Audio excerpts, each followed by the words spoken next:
As you find your seat, I want to point out, it sounds like we're ending at Ruth 3 today, but here's your surprise, early Christmas gift. We're going to do Ruth 4 next week.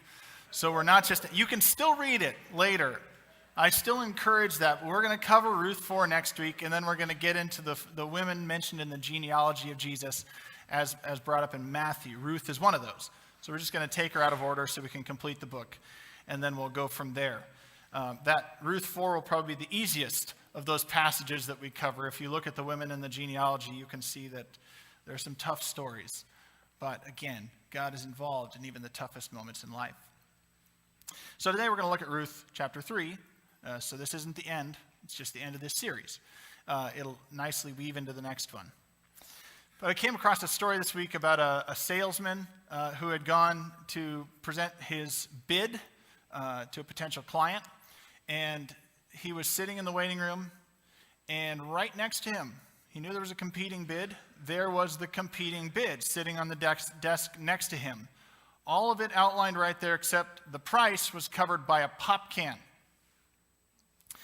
And he's sitting there thinking, if I just knew the price, this might be a good thing. So he lifts up the pop can, and a whole thousands of BBs just come flowing out from the bottom of this thing. It was an integrity test, and he failed. He did not get the bid. He didn't even get a chance to pitch it. As we look at Ruth 3, we haven't looked at the character of Boaz much. We focused a lot of attention on Ruth and Naomi, and we'll start with them, but we're going to transition over to Boaz. And we see from Boaz two important things come out. One is integrity, and one is generosity. And the generosity, every time we run into him, it's just generosity flowing out of the guy. And we're going to continue to see that next week. And in fact, the integrity just even goes up in Ruth 4. So we'll really talk about the kinsman redeemer stuff next week more than this week. But I want to make the point this morning that these two things, integrity and generosity, are related, particularly for a disciple of Jesus Christ. And the point I want to make is that if you're a disciple of Jesus Christ, generosity is an expression of integrity. It's a component of a whole faith in Jesus Christ. You have to have that component if you claim Jesus and claim to follow Jesus. Integrity really is just about being whole. It's being a whole person. It's what's inside comes out and matches. The two coincide. When I was a kid, we used to do the stick of gum. You take the stick of gum out of the wrapper and refold it and hand it off to somebody, right? And we've done it at our house too with our kids. And the kids have done it to us. You pick the gum and it just crumples. We've done it with juice boxes. The kids do it to us. They drink the whole juice box and then blow it up again. Hey, here, it's still full. It's not full. And we used to do it with pop cans when I was a kid. Maybe some of you have done this. You stick the pin in the top, and then you shoot it in your mouth because that's what kids do. If you're more civilized, you could pour it in a cup.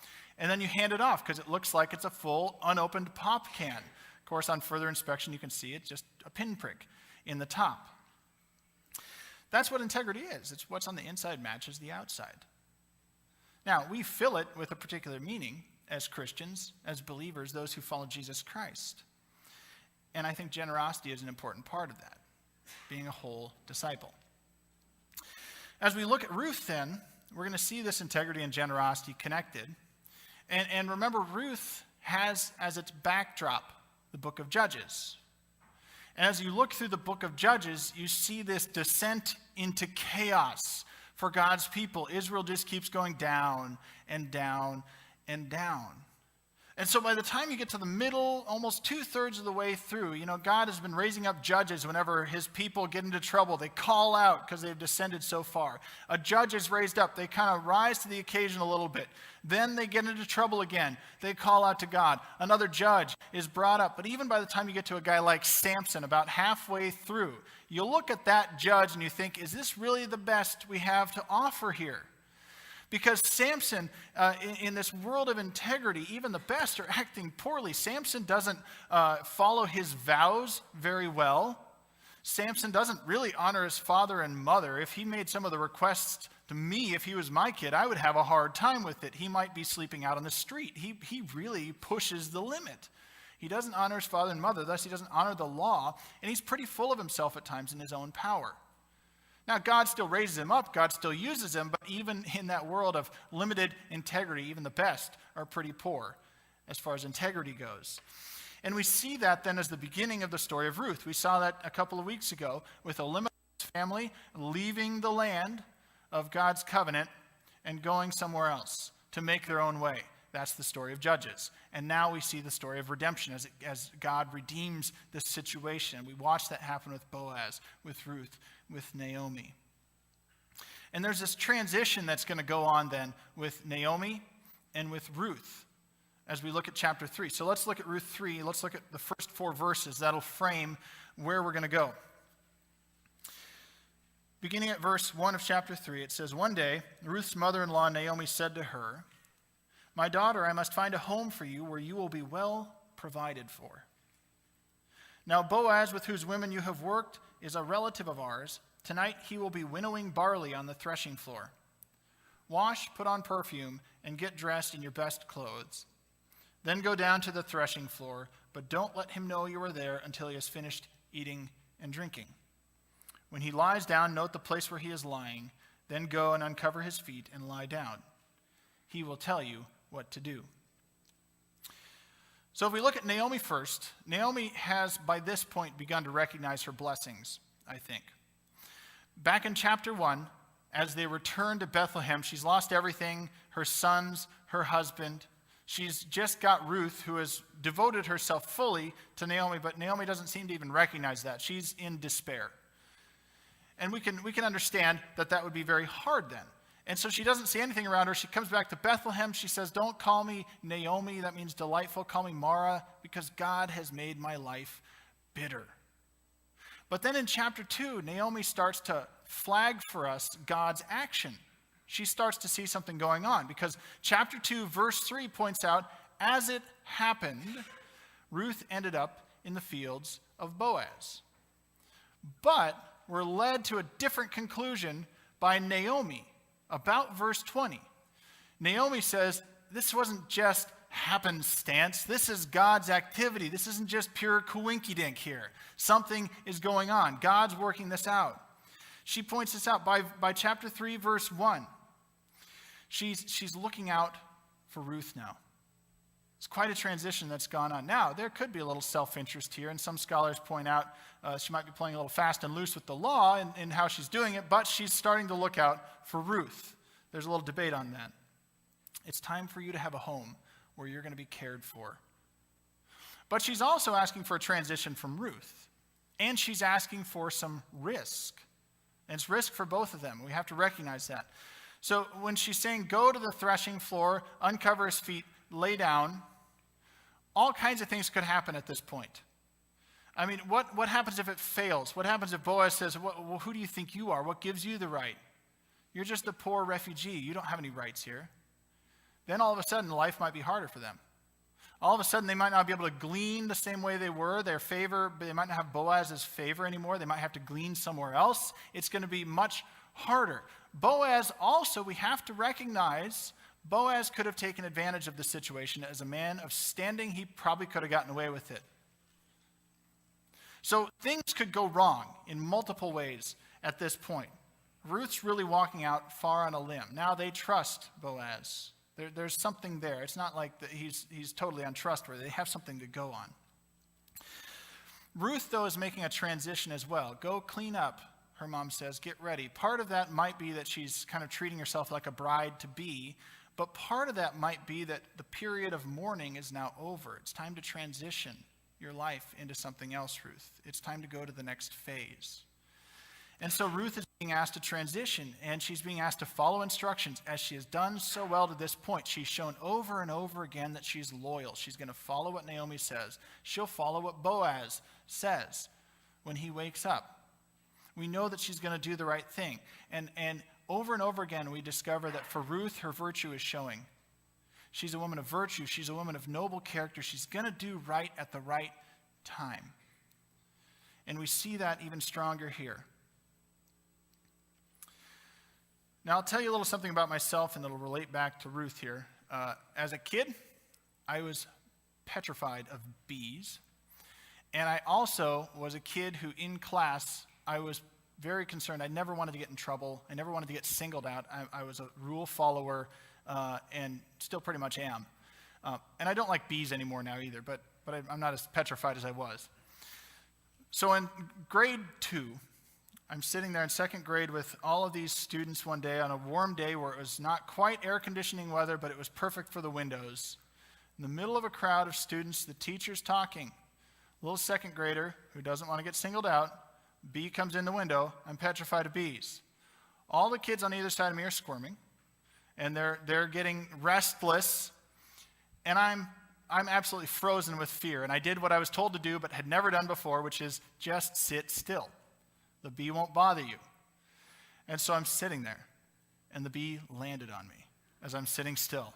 And I don't want to make a scene and run out because then I'll get in trouble with the teacher. But I could get stung, and I'm scared, and I'm probably sweating, and I just sit there. And the teacher actually singled me out as everybody else is squirming, and I'm not. And she said, look at Andrew. That's what my name was then. Look at Andrew here. He's doing exactly what you're supposed to do. He's sitting still, and the bee's not going to bother him. And, of course, I'm petrified. I'm frozen. I can't move. And the bee left, as it's supposed to do, and nothing happened. I was caught. But here I was, held up as a model in a situation that was just not a good situation for me. We have Ruth held up the same way. She's a model in a situation where the world is just falling apart around her. And here we have a woman of character, a woman of virtue. This is someone who you're supposed to look to. If you look at your English Bible, we have the canon of Scripture, the order of the books. Ruth comes right after Judges. In some very old Hebrew rolls, sometimes Ruth is just appended at the end of Judges. In some English translations, sometimes, we have it at the end of Judges. People have sometimes just considered Ruth as Judges Part 2 in many ways. It makes sense. We've talked about this. There was, at the end of Judges, the last verse, there was no king in the land, and people did as they saw fit. And then, boom, you're in the book of Ruth to tell you what you're really supposed to be like, what's really supposed to happen. But in the Hebrew order of books, Ruth comes in a scroll or rolls of books called the Megaloth or the Megalot, which means rolls. And you have Song of Solomon, Ruth, Lamentations, Ecclesiastes, and Esther together. And Ruth would have been read at the season of Pentecost. Those 5 are read at different festival seasons. And Ruth was sometimes paired with Proverbs. They'd read a wisdom literature and then read something like Ruth. And what's the very last part of Proverbs? Proverbs 31, very popular passage right now, a woman of noble character. And what do you get after that? A woman of noble character. Same word used. Proverbs 31:10, and then in Ruth, the passage we're looking at today. You're supposed to see that she's a model of who we're supposed to be, what we're supposed to be like. You're supposed to see that with Boaz, too. Boaz is a model of what we're supposed to be like as the world is crashing around. So let's turn to Boaz here. And I said Boaz shows us both integrity and generosity, and I think they're related. And so I'll tell you what I see in Boaz, and then we'll catch parts of that. We'll read some parts of Ruth to catch that. But Boaz shows us integrity. And I think integrity, the way we're using it, is just to be complete, full, whole, in word and action. What's inside, what you do, what you say, those all match together. That's integrity in its basic sense. And what I think, there are some components that I think help Boaz have integrity or help us see what fits into the world of integrity from Boaz's life. The first is that I think he recognizes his blessings. And we need to do the same if we're going to have integrity. We need to recognize the blessings around us. Famine is done. We don't know how Boaz existed in famine. We know how Ruth and Naomi existed. We know how they came out of famine. We don't know anything about Boaz living in famine, but we recognize that now he's in a time of abundance, and we recognize that he's generous with the abundance he has. And I think that's significant. He has a lot, he gives a lot. Quite often, when we've lived in times of famine or scarcity, there's a mentality that goes with that. And it's hard to shift out of that when we have more. Very hard, in fact, for some people to shift out of that. I've talked to plenty of people over the years who just mentally can't. I was talking to someone a few years ago who had grown up with scarcity as a kid. When this person grew up, the cupboard was never full enough. They could make enough money, but the cupboard was never full enough. The bank account never had enough money, even though now they could support themselves and somebody else, in fact. Scarcity and famine, that thinking just hangs on. But we have to recognize what we have, recognize our blessings if we're going to be generous, if we're going to have that spirit in us. Now, we can be generous without material things, but sometimes that thinking holds us back and doesn't allow us to do the right things. And so Boaz recognizes that here, when Ruth comes to the threshing floor, he recognizes that here's a woman of character, of virtue. This is someone I don't ignore. She comes to him, and it's at the threshing floor. What they would do at the end of the harvest day, they could go up to a threshing floor was usually high up so that there was maximum exposure, so wind would blow. They'd take the winnowing fork, they'd throw the grain up in the air, the chaff blows away, and then the heavier grain falls to the ground. They just keep doing that. And then they might lie down there because somebody might steal it, or maybe that's a good place to sleep, a whole host of good reasons. They could sleep there. So she lays down at his feet, and he recognizes, this is an opportunity right here. I don't pass up. This is something important. And so let's go to verses 10 and 11. Already Boaz has blessed Ruth with his words as well as his actions, but his words back in chapter 2. Here in 3 verse 10, he says, "The Lord bless you, my daughter. This kindness is greater than that which you showed earlier. You have not run after younger men, whether rich or poor. And now, my daughter, don't be afraid. I will do for you all you ask. All the people of my town know that you are a woman of noble character." Same word as Proverbs 31. You're a woman of noble character. Boaz recognizes what's in his midst. And then he does something else that I think feeds into integrity. He acts. He does the right thing, and he does it at the right time. He acts in a timely manner to do what he should do. He doesn't take advantage of the situation. He doesn't do anything that would be wrong in the situation. And he honors the process. Hey, I'm a kinsman redeemer, a guardian redeemer, but there's somebody else who has the right. So we're going to need to go to that person first and make sure we do this the right way. I can't just take advantage of this situation that way either. And then, more importantly, he stands by his word. He says, I'm giving you a sign that this is going to happen. So he fills up the grain, her cloak with grain. Let's go to verse 15. Shawl, excuse me. He also said, "Bring me your shawl you are wearing and hold it out." This is like an over shawl kind of thing. When she did so, he poured into it 6 measures of barley, placed the bundle on her, then he went back to town. When Ruth came back to her mother-in-law, Naomi asked, "How did it go?" She told her everything and added, "He gave me these 6 measures of barley, saying, 'Don't go back to your mother-in-law empty-handed.'" And Naomi says, he's going to figure this out, and very soon. We can trust that he's going to iron this out within the day. So he commits, he shows her this is going to happen. Now, certainly this isn't the ephah of grain that she got back in chapter 2. This is probably less. She couldn't have carried that much in the shawl. But he gives her something. Naomi flags for us that he's going to see this through. And I think it's interesting then to look not just as judges at the background, but let's take a look at our own world as the backdrop for this and look at Boaz's character. Boaz's yes stands in stark contrast to our maybe culture, doesn't it?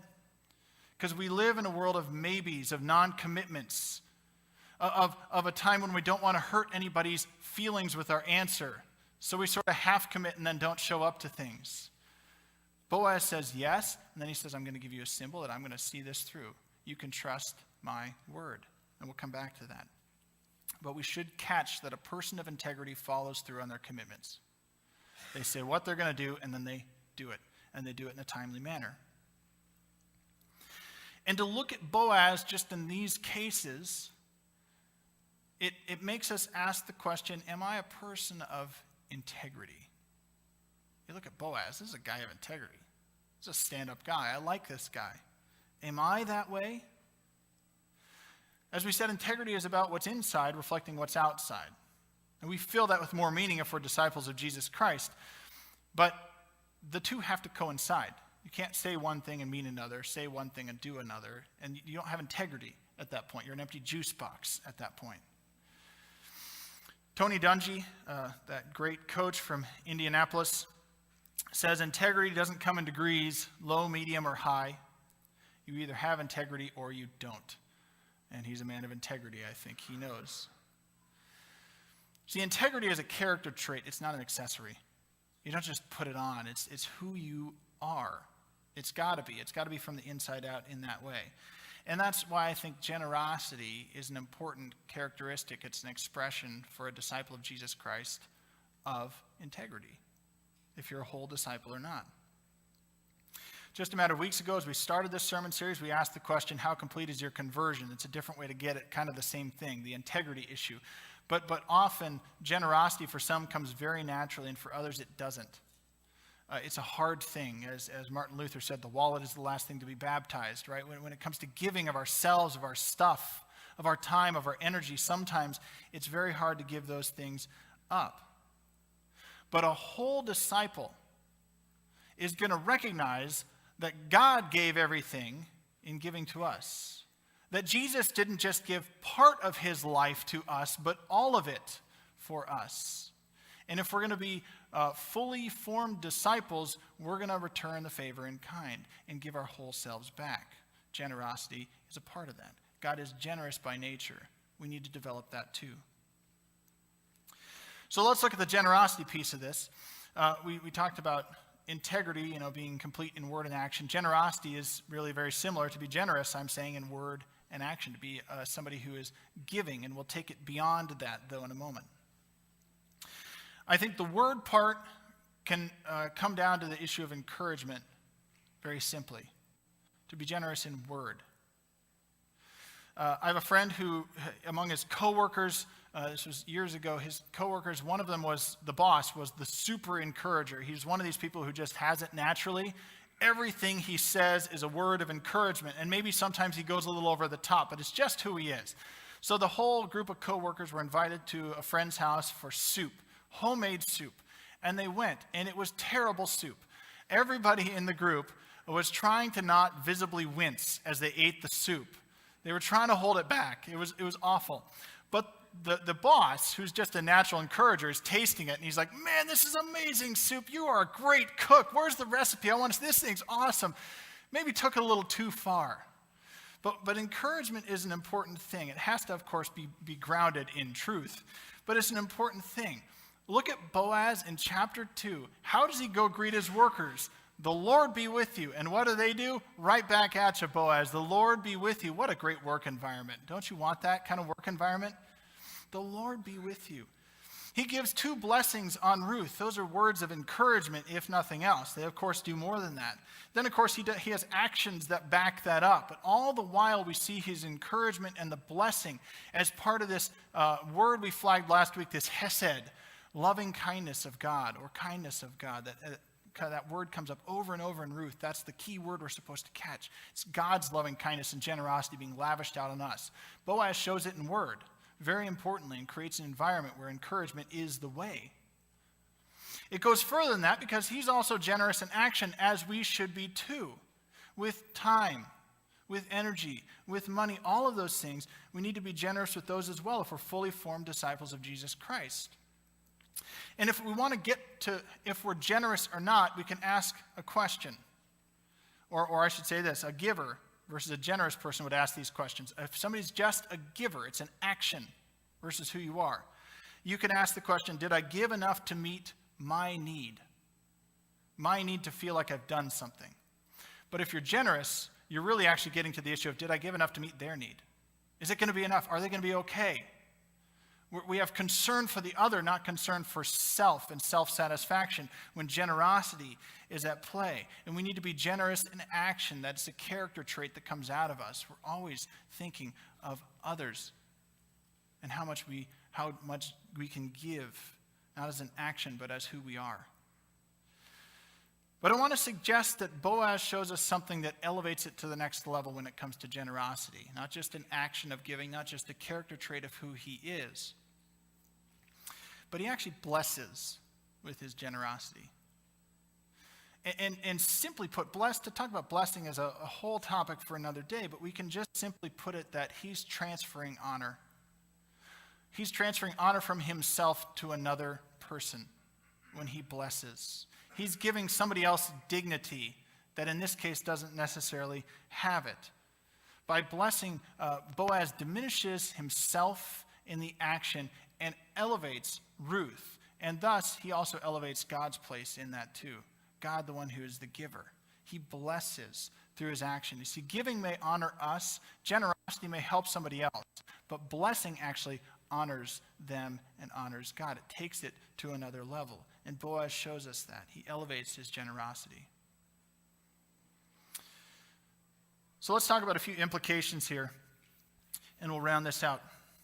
We talked about integrity first. Do I have integrity is a good question that Boaz brings up. And we could ask then, do I recognize the blessings I have in my life? We had this little activity of Thanksgiving. This week, as I was thinking about the sermon, I sat down in my car and looked around, and I just said, there's a whole lot of unnecessary stuff in here that I like. I mean, radio. It's unnecessary, but it's very nice. Really, all you need is the combustion engine and the parts to work it, really, and maybe windshield wipers are helpful. You don't need that much for a functional car. But we have all this stuff. I sat down in my office, and I said, wow, I even have an office. That's amazing. I have much to be thankful for. We have been blessed. And if this is one of those areas where you have trouble, you see, we're swimming in things to be thankful for and in blessings in this part of the world. There are people around the world who have very little, and believers especially around the world who have very little are far more thankful than we are sometimes. We're swimming in blessings and we always want more. And so if this is one of those areas where you tend to see beyond what you have, wishing for more, I would recommend to you that you extend the exercise we just did now, the things to be thankful for. Start making a list. Write it on the door frame of your house. Write it on the dashboard of your car. Wherever you need to write it, on Post-it notes stuck to your mirrors, wherever it needs to be, write down all the things that you are thankful for and ways that you've been blessed by God so you don't lose those in the mix of all the stuff that we have. So you can recognize your blessings. It's a good place to start. And among one of those, if this is one of your issues, write down, you are blessed. I am blessed. God has blessed us. We live in a land of abundance. That doesn't just mean that we were good and we got it. But it does mean that we have a responsibility when there's so much abundance to be generous. We're talking about integrity. How about this? Do I do right in all circumstances? Do I always seek that in all circumstances that come my way? Of course, we can easily knock out the big things on the list. I'm not going to be involved in corporate fraud and in pyramid schemes and those kinds of things. It's easy to knock those things down and say, well, I'm a person with great integrity. I'm good. But how does it equate when you're standing in the line at the store and somebody's in front of you and somebody's in front of them and a new line opens up? Do you bolt over there? Or do you look at them and say, you know what, you were here first? And of course, by the time you do that, somebody else has jumped in line, but still be a person of integrity in that way. I also saw an example this week. There are a whole lot of ways that we can look at doing right. I looked it up online. You can look it up. All you'll see is office place, being a person of integrity in the office place. And one of the scenarios was you use the washroom as an employee, toilet paper runs out, and there's none obviously around. So as a person of integrity, you walk down to the storage room instead of waiting for the cleaning company to come that night and replace it. And that's an example of integrity. I'd have to say that if you're a person who wouldn't replace the toilet paper in that scenario, you don't lack integrity, you lack compassion. So it was an interesting scenario. Do you do right in all circumstances? And then do you stand on your own word? Do you stand by what you say? And let me just point out that there can be a couple of areas within church life where we don't quite measure up on this one. And one of them is, I'll pray for you. Where sometimes we say that as a placeholder rather than a promise. It's a piece of conversation rather than something we'll do. Do we stand by what we say? Or bring back in the maybe culture. I used to deal with it when I worked with college students and youth, but let me tell you, it's also in the adult world very heavily. That we say, maybe I'll come to something on Sunday night. Maybe I'll go to this. Maybe I'll go to that. But we really mean no. And we just don't want to hurt somebody's feelings. And then we don't show up. And I have to ask at that point, if we're content with those sorts of things, how can we be trusted as fully formed disciples of Jesus Christ? How can we be trusted as representatives of the good news if we can't be trusted with a yes or a no? Jesus speaks to that very idea. Let your yes be yes, your no be no. We have to be people of integrity and stand by what we say. Lastly, I'll just bring up the issue of generosity. We could ask the question, who's honored when I give? Me or somebody else?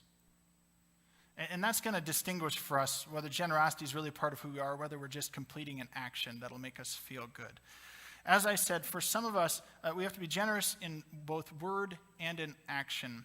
For some of us, the word actually is harder than the action, where we have an easier time giving a check or doing the work. And the encouragement part, which is what we focused on, is really something very important for us. And if that's an issue for you, if encouragement doesn't come naturally for you, start working that in. Before you leave today, I had a donut that's apparently bothering me. Before you leave today, encourage 2 people. If encouragement is one of those things that's just not natural, before you go to bed tonight, write 2 cards to people that have influenced you in your life positively. Address them, stamp them, stick them in the mailbox today.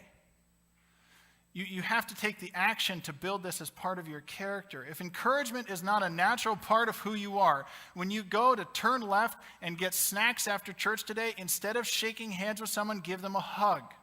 It might change things. Build it one step at a time, but become an encourager. And if giving is your issue, same thing. You just got to start. And you just got to start and give more than you think you should to build in that generosity versus giving.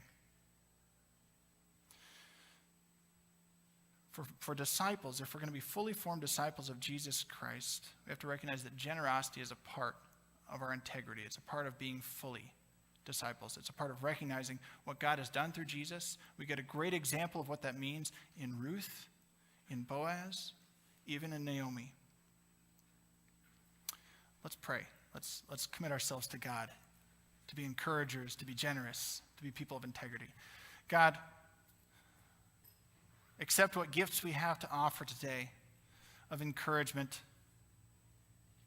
Accept the actions that we have today of a hug or even a handshake, God. Accept our gifts today, the gifts that come from our bank accounts. God, sometimes they're hard for us to part with, but make us people of generosity. Make us people of character, not just who are doing an action, but who are incomplete without giving, who are incomplete without encouraging. God, help us learn from Boaz and Ruth, from Naomi, who are giving, and people of virtue and character. Develop that in us, that we would please you, not just bless others, but bless you in the process and honor your name. We pray this in your name. Amen.